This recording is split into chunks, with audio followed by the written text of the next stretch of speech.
तो कहानी की शुरुआत में हम एक लॉयर को देखते हैं जो गाड़ी में होती है। वो एक बिजनेसमैन जिसका नाम वॉइड था उसके लिए काम करी। वो एक सुनसान जगह पर आकर एक आदमी से मिलती है और उसे पैसों से भरा हुआ बैग देती है। बदले में वो आदमी उसे एक बॉक्स देता है जिसके अंदर कोई खास चीज थी जिसे दरअसल उस बिजनेसमैन वॉइड ने खरीदा होता है। फिर कुछ वक्त के बाद वॉइड ने अपने महल में एक पार्टी रखी होती है जिसमें उसने एक लड़के को भी बुलाया हुआ था जो काफी गरीब था। उसका इस दुनिया में कोई नहीं था। वो इस महल की रौनक देखकर काफी खुश हो जाता है। जहाँ तभी उसे वो लॉयर मिलती। वो उससे पूछता है कि आखिर मुझे वॉइड ने यहाँ पर क्यों बुलाया। वो कहती है कि अगर तुम्हें जानना है तो तुम्हें खुद वॉइड के पास जाकर उससे पूछना चाहिए। फिर अंदर आकर वो देखते हैं कि यहाँ काफी अजीब पुरानी चीजें पड़ी हुई। इस जगह की छत भी काफी अजीब थी। तभी उसे सामने एक छोटा सा पजल बॉक्स दिखता है। पजल दरअसल एक किस्म की पहेली होती है और यही वो खास चीज है जो वॉइड ने खरीदी थी जिसे वो लॉयर लेने गई थी उस आदमी से। वो उसे अपने हाथ में लेता है और इस पजल यानी पहेली को सुलझाने लगता है। तब इतनी ही देर में वॉइड यहाँ पर आ जाता है। उस लड़के से कहता है कि अगर तुम इसे सुलझा लोगे तो बदले में मैं तुम्हें बहुत सारे पैसे दूंगा। ये सुनकर वो उसे सुलझाने में लग जाता है मगर तभी उस पजल में से एक ब्लेड निकलकर उसके हाथ के आर पार हो जाता है। उसे काफी तकलीफ होती है इसीलिए वो उसे नीचे फेंक देता है। ये देख वो घबरा जाता है और भागने की कोशिश करता है मगर वॉइड दरवाजा बंद कर देता है ताकि वो भाग ना पाए। तभी हम बड़ा हैरान करने वाला सीन देखते हैं। पजल बॉक्स ने उसका खून पी लिया है जो हाथ कटने की वजह से उस पर गिरा था। ऐसा होते ही वहाँ की छत जो काफी अजीब थी वहाँ से एक दूसरी दुनिया का दरवाजा खुल जाता है जिससे बहुत सारी जंजीरें आकर उस लड़के पर हमला कर देती हैं। बुरी तरह जकड़कर जान से मार डालती हैं। वॉइड ऊपर छत की तरफ देखते हुए कहता है मुझे वो चाहिए यानी हेल का गॉड मतलब जहन्नुम का देवता। इसके बाद कहानी हमें 6 महीने बाद का वक्त दिखाया जाता है जहाँ हम एक लड़की राइली को उसके दोस्त के साथ कमरे में देखते हैं। कुछ वक्त के बाद जब वो बाहर आते हैं तो सब लोग उन्हें घूरने लगते। दरअसल राइली के पास रहने की कोई जगह नहीं थी इसीलिए वो यहाँ अपने भाई के साथ रहती थी। यहाँ उसके भाई का दोस्त और राइली की दोस्त भी होती है। राइली का भाई उसे काफी डांटता है क्योंकि वो हर वक्त नशे में रहती थी और उसके पास करने के लिए कोई काम भी नहीं था। वो उसे समझाती है कि तुम फिक्र मत करो मेरे भाई, बहुत जल्द मैं सुधर जाऊंगी और सारे बुरे काम छोड़ दूंगी। अगले दिन वो अपने दोस्त के घर जाती है तो यहाँ भी वो सिगरेट ही पी रही। अपने दोस्त को कहती है मैं अपनी जिंदगी में कुछ बनना चाहती हूँ, कुछ हासिल करना चाहती हूँ मगर नहीं कर पा रही। जिस पर उसका दोस्त कहता है मेरे पास एक आइडिया है जिसके जरिए बहुत जल्द तुम सब कुछ हासिल कर सकती। एक गोदाम है जो काफी अरसे से बंद पड़ा है और वहाँ कीमती सामान रखा जाता है। राइली कहती है तो फिर हमें वहाँ जाकर चोरी करनी चाहिए। वो कहता है कि अगर तुम चाहती हो तो हम ऐसा कर सकते हैं, हम वहाँ पड़ा कीमती सामान चुरा कर बेच देंगे जिससे हमारे पास बहुत सारे पैसे आ सकते हैं। उसका ये आइडिया राइली को पसंद आ जाता है इसीलिए वो रात को उस जगह पर जाते हैं जहाँ कोई भी नहीं था क्योंकि जाहिर है ये जगह काफी अरसे से बंद थी। वो यहाँ तलाशी लेने लगते हैं तो उन्हें यहाँ एक तिजोरी मिलती है। तिजोरी को तोड़ते ही उसके अंदर एक बॉक्स होता है और जब भी उस बॉक्स को खोलते हैं तो उसमें और कुछ नहीं बल्कि वही पजल बॉक्स था। ये देख राइली हैरान होते हुए उसे पूछती है कि ये क्या चीज है। उसका दोस्त कहता है कि मुझे नहीं पता लेकिन अगर तुम चाहो तो इसे अपने पास रख सकती हो। तब राइली उस बॉक्स को अपने पास रख लेती है और घर आ जाती है जहाँ उसका भाई उसे काफी डांटता है क्योंकि वो अभी भी नशे में थी और काफी देर से घर आई। वो अपने भाई से कहती है जब मेरा अच्छा वक्त आएगा मैं यहाँ से चली जाऊंगी, तुम क्यों हमेशा ही मुझे डांटते रहते हो। जिस पर उसका भाई कहता है क्योंकि तुम्हारी जिम्मेदारियाँ अब मैं और नहीं संभाल सकता, तो भलाई इसी में है कि तुम अपना सामान बांधो और यहाँ से चले जाओ। ये सुनकर उसे बहुत गुस्सा आता है और वो अपना सामान बांध कर वहाँ से बाहर निकल जाती है। वो गाड़ी के पास जाती है ताकि उसके अंदर सो सके। गुस्से में वो नशे की दवाई भी लेती है ताकि वो थोड़ी सुकून में आ सके। इसके बाद वो सोती नहीं बल्कि एक पार्क में जाती है और पजल को सुलझाने लगती है। उसमें से एक ब्लेड निकलता है जो उसके हाथ पर नहीं लगता इसीलिए उसका खून भी उस पर नहीं गिरता। तभी अचानक से वो अपने सामने एक अजीब सी चीज जो किसी भूत जैसी दिख रही थी उसे देखती है। वो राइली को कहती है कि वो ब्लेड तुम्हारे लिए ही निकला था। ये देख वो काफी हैरान हो जाती है। उसे लगने लगता है कि शायद ये मेरा वहम है। तभी उसे वो भूत जैसी चीज फिर से दिखती है जो कहती है चलो मेरे साथ। अब ये देखकर तो राइली और डर जाती है मगर तभी वो वहाँ से गायब हो जाती है। अब तभी उसके सामने एक और भूत जैसी औरत आती है जिसके पूरे सर पर पूरे मुंह पर पिन्स गड़ी हुई थी। वो राइली को कहती है कि अगर तुम हमारे साथ नहीं चल सकती तो तुम किसी और को लेकर आओ। ये देखकर वो इतना घबरा गई थी कि बेहोश हो जाती है। वक्त के बाद राइली के भाई को अपनी गलती का एहसास होता है, इसीलिए वो बाहर आता है अपनी बहन को ढूंढने के लिए। उसे वो पार्क में मिल भी जाती है, मगर पूरी बेहोश, जिसके हाथ में वो पजल बॉक्स था, जिसे फौरन वो उसके हाथ से ले लेता है। मगर तभी वो ब्लेड उसके भाई के हाथ में लग जाता है, जिससे उसका खून निकलने लगता है। वो राइली को होश में लाता है और कहता है कि मेरे हाथ में चोट लगी है, मैं खून साफ करने जा रहा हूँ, तुम इधर ही मेरा इंतजार करो, मैं फौरन वापस आ रहा हूँ, फिर हम घर चलते। वो फौरन वॉशरूम में चला जाता है खून साफ करने। तभी हम देखते हैं कि उस पजल ने उसका खून भी पी लिया है। राइली देखती है कि वो पजल बॉक्स अपने आप ही अपनी शेप यानी शक्ल बदल रहा है। तभी वॉशरूम में अचानक से एक दूसरी दुनिया का दरवाजा खुल जाता है, जहाँ से कोई चीज राइली के भाई को खींचकर अपने साथ ले जाती है। फिर जब राइली अपने भाई के चिल्लाने की आवाज सुनती है तो फौरन अंदर आती है और देखती है कि उसका भाई तो यहाँ पर है ही नहीं। अचानक से वो पता नहीं कहाँ गायब हो गया है। वो पुलिस को इस बारे में बताती है तो पुलिस यहाँ की छानबीन करने के लिए आती है, लेकिन उन्हें कोई भी ठोस सबूत नहीं मिलता कि वो यहाँ से गायब हुआ। उसके साथी उसे घर ले आते हैं और सोचने लगते हैं कि राइली का भाई कहाँ जा सकता है। राइली उन्हें बताती है कि मैंने कल नशे की दवाई खाई थी, इसीलिए मुझे कुछ भी याद नहीं आ रहा। जिस पर उसके भाई का दोस्त कहता है कि दिमाग पर जोर डालो, सोचने की कोशिश करो कि तुम्हारा भाई कहाँ जा सकता है। अब कुछ भी समझ न आने पर राइली अपने उसी दोस्त के पास जाती है जिसके साथ वो चोरी करने गई थी। वो यहाँ भी अचानक से उस भूत जैसी चीज को देखती है, जिसे देखकर वो काफी डर जाती है और चिल्लाने लगती है। ये देख उसका दोस्त कहता है क्या हुआ राइली, ठीक तो हो तुम? वो कहती है कि कल रात से ही मैं अजीबोगरीब चीजें देख रही हूँ और ऐसा तभी से हो रहा है जब से मैंने उस पजल को सुलझाया है। उसमें से एक ब्लेड निकला जो मुझे लगने की बजाय मेरे भाई को लग गया और तभी से मेरा भाई गायब है। जिस पर उसका दोस्त कहता है तो जरूर इस पजल में कुछ न कुछ तो गड़बड़ है। जिसके बाद वो इस बारे में पता लगवाने लगती है। तब उन्हें पता चलता है कि उस तिजोरी में इस पजल बॉक्स को एक औरत ने रखा था जो एक लॉयर है और वो एक हॉस्पिटल में है। वो दोनों उस लॉयर से मिलने जाते हैं तो पता चलता है कि ये कोई और नहीं बल्कि वही लॉयर है जो वर्ड के लिए काम करती थी, जो शुरुआत में उस बॉक्स को लेने गई। राइली यहाँ उसे सारी बात बताती है, जिस पर वो लॉयर कहती है कि उस बॉक्स का ताल्लुक वर्ड से है जिसके लिए मैं काम करती थी। वो बहुत ही जालिम इंसान है, उसने इस बॉक्स का इस्तेमाल करके बहुत सारे मासूम लोगों की जान ले ली। क्योंकि इस बॉक्स में कुछ तो ऐसा है, इसीलिए उसे छुपाकर मैंने इस बॉक्स को उस तिजोरी में रखा था और क्योंकि अब तुमने भी उसे हासिल कर लिया है इसीलिए तुम लोगों की जान भी खतरे में है। तो वो उसे वो बॉक्स दिखाती है जिसे उठाकर वो फेंकने जाती है, मगर राइली उसे रोक देती है क्योंकि उसका मानना था कि इसके जरिए उसका भाई वापिस आ सकता है। फिर तभी उसमें से एक ब्लेड निकलता है जो उस लॉयर के हाथ में लग जाता है, उसका भी खून निकलता है और उस पजल पर लग जाता है। तो इसका मतलब ये था कि वो भी मरने वाली थी। वो उन दोनों को कहती है अब तुम दोनों यहाँ से चले जाओ, मरने की बारी मेरी है, वो मुझे लेने आते ही होंगे। तब ये देखकर वो दोनों काफी डर जाते हैं और पजल को लेकर वहाँ से बाहर आ जाते हैं। और जब वो गाड़ी में बैठकर घर जा रहे थे तो तभी पजल बॉक्स दोबारा से अपनी शक्ल बदलने लगता है। लॉयर जब हॉस्पिटल में अपने कमरे में बैठी थी तो तभी वहाँ दूसरी दुनिया का दरवाजा खुल जाता है, जिसके अंदर से वही बहुत सारी भूतिया औरतें निकलती हैं और लॉयर को चारों तरफ से घेर कर उसे मार देती हैं। रात को राइली इंटरनेट पर वर्ड के बारे में पढ़ती है तो उसे पता चलता है कि वो एक काफी अमीर इंसान था। वो बड़ा ही अजीब इंसान था, डरावने और पुरानी चीजों को जमा करने का उसे बड़ा शौक था। उसने एक महल बनाया हुआ था जहाँ वो अपने मेहमानों को बुलाया करता था, मगर इधर ही कुछ मेहमानों की बड़ी अजीब तरह से मौत हो गई थी। इस सब के बारे में वो अपने दोस्त को बताती है, मगर वो ध्यान ना देते हुए उस पजल बॉक्स को फेंकने जाता है, मगर राइली उसे ऐसा करने से रोक देती है। अगली सुबह राइली छानबीन करने के लिए वर्ड के महल के बाहर पहुंचती है। वो देखती है कि इस पूरे महल को लोहे की जालियों से कवर किया हुआ है। ऐसा लग रहा था कि महल को किसी से बचाने के लिए ऐसा किया हुआ है। दरअसल वर्ड कुछ साल पहले ही मर चुका था, इसीलिए ये महल बंद था, यहाँ कोई भी नहीं रहता था। राइली उसके पास जाती है तो उसे वहाँ कोई भी दरवाजा नहीं दिखता। फिर उसे एक खिड़की खुली हुई दिखती है जिसके जरिए वो महल के अंदर आ जाती है, जहाँ काफी सारे स्विच थे जो छत के दरवाजे और सारे दरवाजों को खोलने के लिए लगाए हुए थे।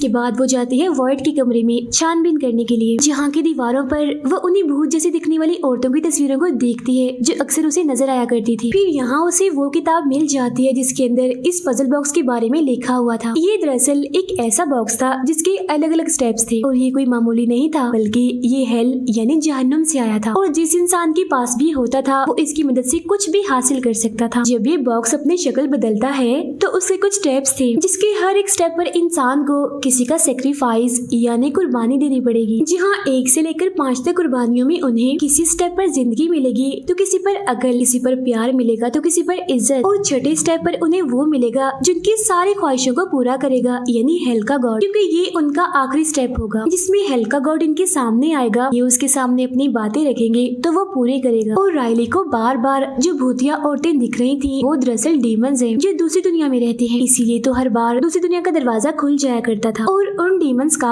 सिर्फ एक ही काम था, अपने साथ लोगों को ले जाना और उन्हें दर्द देना। इन डीमंस के हेड का नाम पिनहेड है, यानी वही जिसके सर पर पिन्स गड़ी हुई थी। पिनहेड हेल का प्रीस्ट है और सभी डीमंस वही हेल में ही काम करते थे। तब ये पढ़कर राइली समझ जाती है कि अब मेरा भाई भी हेल में जा चुका है, इसीलिए मुझे और भी लोगों को सेक्रीफाइस करना होगा ताकि हेल का गॉड आए और मैं उससे ये मांग सकूं कि वो मेरा भाई वापस लौटा दे। तभी यहाँ उसके बाकी साथी भी आ जाते हैं और अब ये लोग मिलकर उस जगह की छानबीन करने लगते हैं। यहाँ राइली अपने भाई के दोस्त को इस पजल के बारे में सारी बात बता देती है। ये भी कहती है कि इसमें टोटल 6 स्टेप्स हैं जिनमें से 2 तो पार हो चुके हैं। बाकी स्टेप्स पूरे कर लेने के बाद हेल का गॉड हमारे पास आएगा और हम उसके सामने अपनी ख्वाहिश रखेंगे जिन्हें वो पूरे भी करेगा। राइली की दोस्त को एक बटन दिखता है जिसे जैसे ही वो दबाती है तो एक खुफिया दरवाजा खुल जाता है। अंदर जाने पर वो देखती है कि इधर अंधेरा ही अंधेरा है, मगर तभी वो दरवाजा अपने आप ही बंद हो जाता है जिससे वो काफी डर जाती है। उसकी आवाज सुनकर सब यहाँ आते हैं और उसे बाहर निकालने की कोशिश करते हैं। इसी बीच And then they come to collect.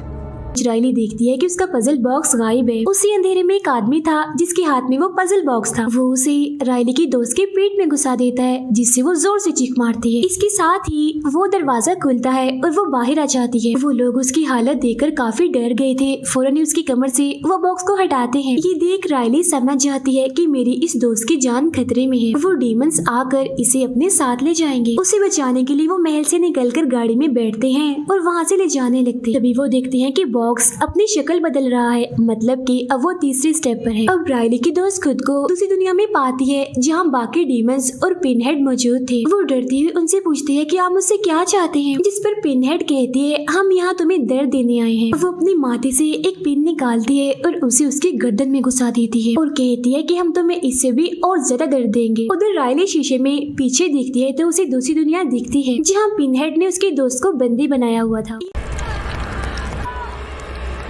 देखकर वो लोग काफी डर जाते हैं और उनका एक्सीडेंट होते होते बचता है। अब वो लोग समझ गए थे कि जिसका भी खून उस बॉक्स में जाएगा वो डीमंस यहाँ आकर उस इंसान को अपने साथ उसी दुनिया में ले जाएंगे। ये देख राइली उस बॉक्स को लेती है और नदी के पास जाती है उसे फेंकने के लिए, लेकिन पिनहेड उसके पास आती है और कहती है कि ऐसा मत करो। अगर तुम चाहती हो कि तुम्हारा भाई वापिस आ जाए तो तुम्हें आखिरी स्टेप तक पहुँचना होगा और इसके लिए और लोगों को सेक्रीफाइस करना होगा। तभी उस बॉक्स में से ब्लेड निकलकर राइली के हाथ में लग जाता है, जो देखकर पिनहेड कहती है कि देख लो अब मरने की तुम्हारी बारी है, मगर मैं तुम्हें एक मौका देना चाहती हूँ। तुम्हें अपनी जगह किसी और को सेक्रीफाइस करना होगा, लेकिन अगर तुम ऐसा ना कर पाई तो तुम्हें हम ले जाएंगे। इतनी ही देर में राइली की दोस्त यहाँ आकर उसे लेकर भागने लगती है। तब पिनहेड उनके पीछे अपना एक डीमन यानी शैतान लगा देता है जो इन पर हमला कर देता है। वो अब राइली के पीछे जा रहा था क्योंकि पजल में उसका खून गया था तो उसकी बारी थी अब, मगर राइली का दोस्त उसे बचाने की कोशिश करता है और वो डीमन उसके हाथ पर काट लेता है जिससे उसे बहुत तकलीफ होती है। तभी उसमें से ब्लेड निकलता है जिससे राइली समझ जाती है कि बॉक्स चाहता है मैं किसी और को कुर्बान कर दूं अपनी जगह। ये देख वो ब्लेड को उस डीमन में घुसा देती है और उसका खून पजल में चला जाता है, जिससे पिनहेड अपनी जंजीरों से ही उस डीमन को मार देता है क्योंकि उसे हर हाल में किसी का सेक्रीफाइस चाहिए, फिर चाहे वो किसी इंसान का हो या फिर किसी डीमन का। इसके बाद वो बॉक्स अपनी शक्ल बदल लेता है, मतलब अब उसे अगली कुर्बानी चाहिए। वो लोग महल के अंदर आ जाते हैं और बटन दबाकर सभी लोहे के दरवाजे बंद कर देते हैं क्योंकि बाहर बहुत सारे डीमंस थे जो दरवाजे लगने की वजह से अब अंदर नहीं आ सकते थे। राइली उन्हें बताती है कि उनके पास मेरा खून है, मगर वो चाहते हैं कि मैं अपनी जगह तुम में से किसी को सेक्रीफाइस कर दूं, लेकिन तुम मेरे बहुत अच्छे दोस्त हो तो मैं ऐसा नहीं कर सकती, इसीलिए हमें यहीं रहना चाहिए। अब अंधेरे से वो आदमी जिसने इनकी दोस्त पर हमला किया था वो आता है। हम देखते हैं कि वो आदमी कोई और नहीं बल्कि वॉइट है। वो आकर राइली के दोस्त को पकड़ लेता है, पूछता है कि मैंने तुम्हें एक काम दिया था वो अभी तक क्यों नहीं हुआ। इसका मतलब ये था कि राइली का ये दोस्त वॉइट के साथ मिला हुआ है। उसने दरअसल राइली के दोस्त को ये काम दिया होता है कि वो अपने साथियों को फंसाकर यहाँ लाए ताकि वो इन्हें सेक्रीफाइस करके हेल के गॉड से कुछ मांग सके जिससे उसकी जिंदगी में जो दर्द है वो कम हो जाए। I know it. Sure, okay, I know. Void void ने पहले भी ये सेक्रीफाइसेस किए थे, मगर हेल के गॉड ने उसकी कोई भी ख्वाहिश पूरी नहीं की, बल्कि वो उसे भी डीमन बनाकर अपनी टीम में शामिल करना चाहता था। इसीलिए वॉइड वहाँ हेल से भाग आया और साथ इस बॉक्स को भी चुरा लाया और अब सेक्रीफाइसेस करने का उसका मकसद दर्द से जान छुड़वाना था। तभी यहाँ राइली उसका दूसरा दोस्त आते हैं तो वॉइड छुप जाता है। यहाँ राइली अपने इस दोस्त को प्लान बताती है कि हम लोग दरवाजा खोलकर एक डीमन को अंदर बुलाएंगे और जब वो अंदर आएगा तो चालाकी से मैं उस ब्लेड को उसी में घुसा दूंगी, जिससे वो सेक्रीफाइस हो जाएगा और हम सबकी जान बच जाएगी। इसी प्लान के साथ वो बाहर आती है और पिनहेड को कहती है कि मैं खुद को सेक्रीफाइस करने के लिए तैयार हूँ। ये सुन पिनहेड उसके पीछे अपना एक डीमन भेजती है, जिसे देखकर राइली घर के अंदर आ जाती है। तब वो डीमन भी उसके पीछे पीछे अंदर आ जाता है। तब ये लोग गेट बंद कर देते हैं ताकि कोई और डीमन अंदर ना आ जाए। वो उस पजल बॉक्स से उस पर हमला करने के लिए जाती है, मगर उल्टा वो ही राइली पर हमला कर देता है, जिससे वो बॉक्स उसके हाथ से गिर जाता है। तब राइली का दोस्त डीमन को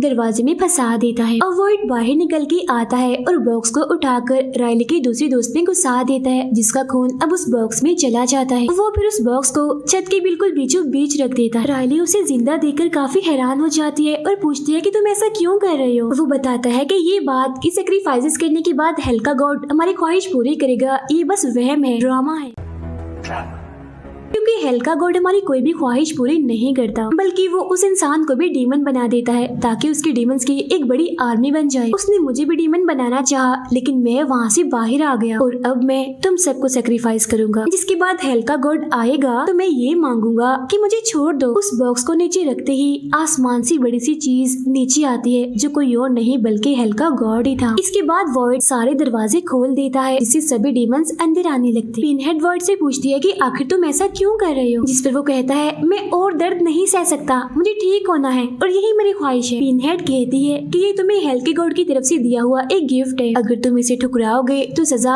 और भी बड़ी मिलेगी। वो कहता है मुझे कुछ नहीं चाहिए, बस इस दर्द से छुटकारा चाहिए। ये सुनकर हेल का गॉड उसकी ख्वाहिश पूरी कर देता है और उसे इस दर्द से निकाल देता है। मौका देकर राइली उस पजल बॉक्स को ले लेती है और बेसमेंट में जाती है, जहाँ आकर वो देखती है कि डीमन ने उसके दूसरे दोस्त को बंदी बनाया हुआ है। तब राइली उसे कहती है ये बिल्कुल मासूम है, तुम इसे मत मारो, छोड़ दो। जिस पर डीमन कहती है अगर तुम इसकी जगह किसी और को सेक्रीफाइस करना चाहो तो कर सकती हो।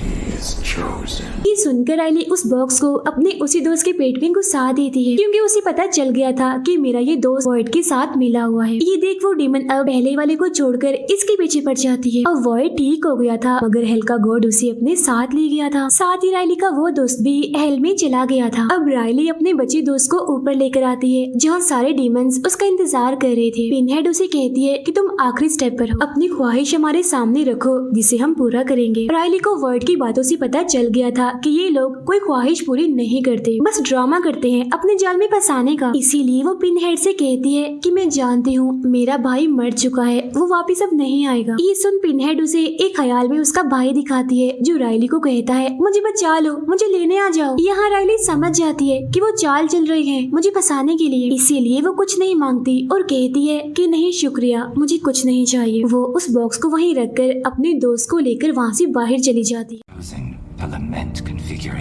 जिसके बाद सभी डीमंस वहाँ से गायब हो जाते हैं। अब हम वॉइड को हेल में देखते हैं, जहाँ के गॉड उसकी जिल्द निकाल कर उसे भी डीमन बना देते हैं और अपने साथ शामिल कर लेते हैं। अब यहाँ पर ये बात साफ हो गई थी कि उस पजल बॉक्स से किसी की कोई भी ख्वाहिश पूरी नहीं होती, वो सब सच में ड्रामा है और आखिर में सबको डीमन ही बनना पड़ता है। इसी के साथ ये फिल्म यहीं पर खत्म हो जाती है।